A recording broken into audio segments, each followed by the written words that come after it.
Picture this. Two people, both 68 years old.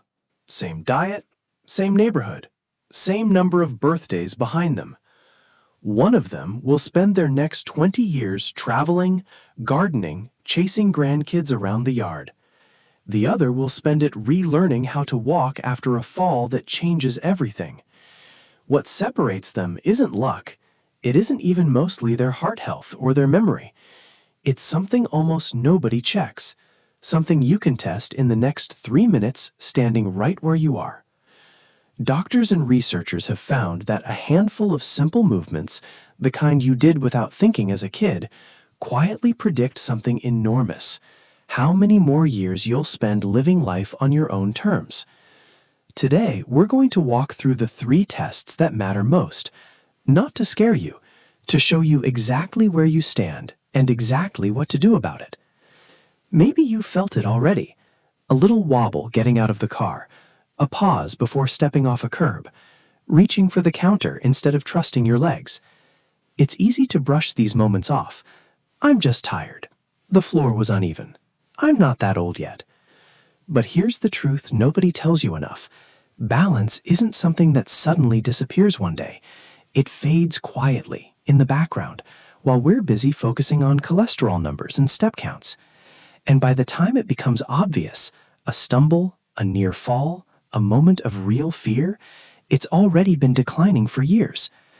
The good news is that balance is one of the most trainable things about your body at any age.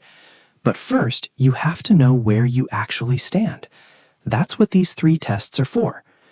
Research suggests that a handful of simple physical assessments, the kind clinicians have used for decades, carry surprising predictive power.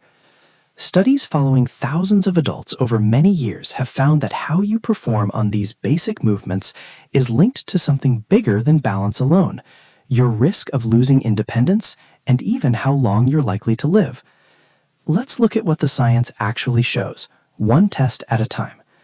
The first test is the single leg stance. Most people think balance is just not falling over. It's actually a full body communication system, and standing on one leg is one of the purest ways to measure it. When you lift one foot off the ground, your brain instantly starts pulling data from 3 sources: your eyes, the balance sensors in your inner ear, and pressure receptors in your feet and joints. It blends all of that information together in real time and sends signals to dozens of small stabilizing muscles to keep you upright. It's an extraordinary split-second collaboration between your nervous system and your muscles, and it starts to slow down with age. Think of it like an orchestra. When you're young, every section comes in right on cue. As the decades pass, a few musicians start coming in a beat late. You don't notice at first. The music still sounds fine. But eventually, the timing slips just enough that things wobble. A well-known 10-second single-leg balance test has become a widely discussed marker researchers use to explore how someone is aging.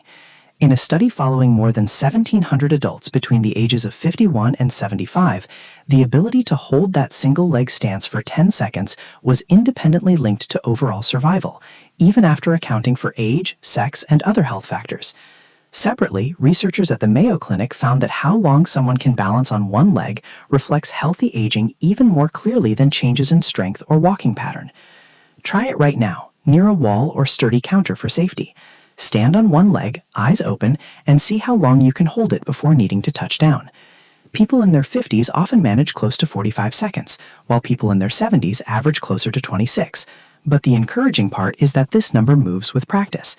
Try it on both legs a few times a week. This isn't a pass or fail moment, it's a starting line. Every week you practice, that orchestra tunes itself a little better.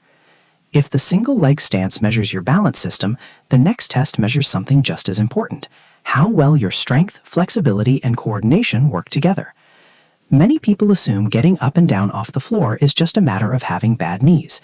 It's actually a full body skill, one that combines leg strength, core stability, hip flexibility, and coordination all at once. Lowering yourself to the floor without support and rising back up requires your quadriceps, glutes, and core to work in a coordinated sequence, while your joints move through a full range of motion.